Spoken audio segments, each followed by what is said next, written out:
বিষ্ণু ইসা ইসলাম হুনাইনের যুদ্ধ শেষে ফিরতেছেন, পথিমধ্যে বেলাল রাদিয়াল্লাহু তাআলা আনহু আজান দিচ্ছেন। তো পাশে ছিল মুশরিকদের একটা পল্লী, কিছু মুশরিক তরুণ, তারা আজানকে ব্যঙ্গ করতেছে। মনে কষ্ট পাওয়ার মতো ব্যাপার না, কিন্তু বিশ্বনবী ওইখানে দেখেন কি খুঁজলেন। বিশ্বনবী খেয়াল করলেন কণ্ঠটা বড় সুন্দর, দরাজ গলা। বিশ্বনবী সাহাবীদেরকে বললেন ধরো, সবগুলারে ধরে বিশ্বনবী সামনে আনা হলো। ওরা হাঁটু গেড়ে বসলো। বিশ্বনবী বললেন তোমাদের মধ্যে কে যেন ব্যঙ্গ করে আজান দিচ্ছিল, তার গলাটা বড় উঁচু।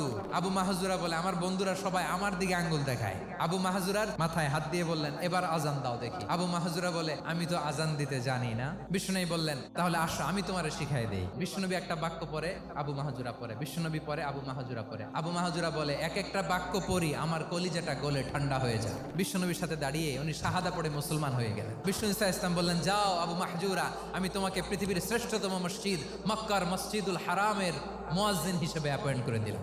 দেখছেন কিভাবে ট্যালেন্ট হান্টিং করতে হয়।